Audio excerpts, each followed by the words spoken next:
Widya Manurung. Saya berasal dari kelas 11-1. Di sini saya akan menjelaskan tentang gambar yang ada di samping saya. Di sini saya akan menjelaskan gambar yang samping saya, yaitu mengenai sebuah konsep yang disusun oleh pemerintah Belanda dengan tujuan untuk meningkatkan kesejahteraan masyarakat Indonesia.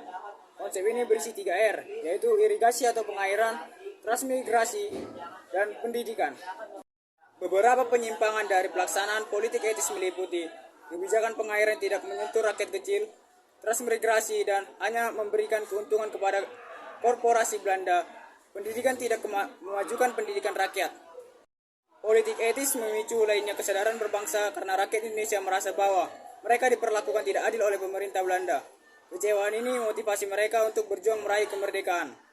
Penyebab lahirnya Organisasi Pergerakan Nasional Indonesia antara lain pertambahan jumlah penduduk yang dapat membaca dan menulis, pencurian modal asing, dan kesenjangan sosial.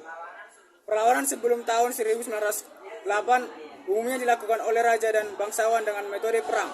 Sedangkan perlawanan setelah tahun 1908 dilakukan oleh orang Tuladu yang berpendidikan dengan metode pergerakan melalui organisasi dan pers. Kemudian, akhir penjajahan Belanda di Indonesia dinyatakan saat Jepang menyerang dan menduduki Indonesia pada tahun 1942. Pada saat itulah gemerlap pemerintahan kolonial Belanda di Nusantara berakhir. Politik etis merujuk pada kebijakan kolonial Belanda yang diumumkan oleh Ratu Wilhelmina pada tahun 1901. Dalam pidatonya, ia menegaskan 3 prinsip pokok, yaitu irigasi, transmigrasi, dan pendidikan. Namun dalam pelaksanaannya terdapat penyimpangan-penyimpangan.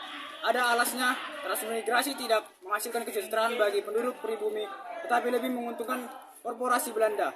Pendidikan yang diberikan juga terbatas dan tidak merata, hanya menciptakan pekerjaan rendahan bagi company. Kebijakan-kebijakan yang dinilai memberatkan tersebut membangkitkan kesadaran nasional bagi rakyat Indonesia. Inilah yang mendorong mereka membentuk organisasi-organisasi perjuangan demi merebut kemerdekaan dari Belanda. Terdapat beberapa faktor yang melatar belakangi lahirnya organisasi ini. Antara lain, semakin bertambahnya populasi kaum terpelajar akibat politik etis, erupsi modal asing yang semakin masif dan meningkatnya kesenjangan sosial. Karakteristik perlawanan pada masa-masa awal umumnya bersifat pasif, fisik karena dilakukan oleh raja dan bangsawan sedangkan melakukan serangan langsung. Sedangkan setelah 1908, Paduk bergerak secara aktif dengan membentuk organisasi dan penerbitan pers.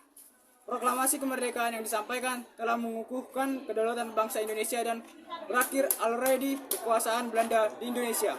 Sekian dari saya, kurang lebihnya saya mohon maaf. Sekian dan terima kasih. Kemudian, akhir penjajahan Belanda di Indonesia dinyatakan saat Jepang menyerang dan menduduki Indonesia pada tahun 1942. Pada saat itulah gemerlap pemerintahan kolonial